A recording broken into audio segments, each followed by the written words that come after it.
How many people in your immediate environment, those people who are in your sacred circle, represent people who are on the same mission as you?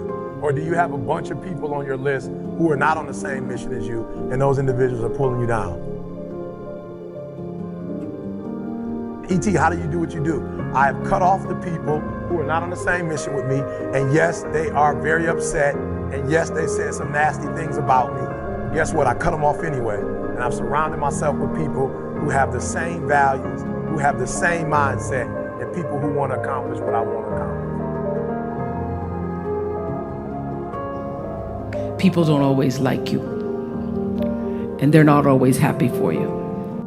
At a time of great uncertainty, at a time of change that's taking place around the world, at a time when people are feeling a great deal of anxiety and fear and reservations about the future, at a time when people are going to work and don't know whether or not they will have a job when they get off, and not necessarily because of their performance, but because of what's happening in the economy.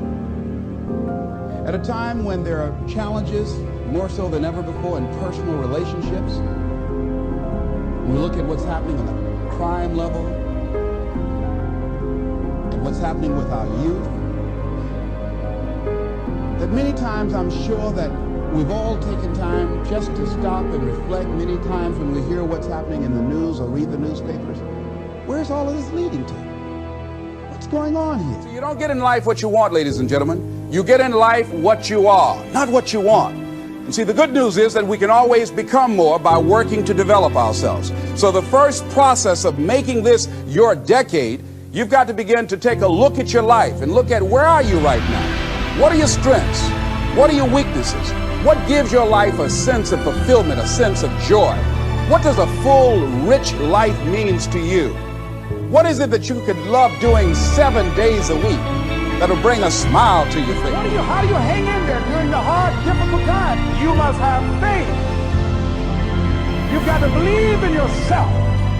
You've got to believe in your abilities. You've got to have faith, and that faith gives you patience. The captain of my fate, the master of my soul, the boss of my dreams, the king of my goals. I just need you to never forget that you're worth it. Success is your baby. You just gotta birth it.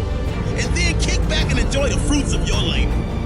But in the meantime, I need you to pull up your sleeves. I need you to tighten up your boxing gloves because you're right in the middle of a heavyweight boxing match. And life is trying to take your title. So whatever you look for, it's gonna be everywhere. You can't be good and be a legend. You can't be great, really, and be a legend. You gotta be phenomenal. I want you to push for legend. It is the process of the grind that shapes you and forms you. It's not the game. You think you become a champion on the field? You don't. You become a champion when ain't nobody watching you. You're doing your own drills in your own way. You're doing what coach tell you to do, and you're doing your own stuff. You become a champion in the dark when ain't nobody looking. You don't become no champion when you put no doggone helmet on. You become a champion the way you eat.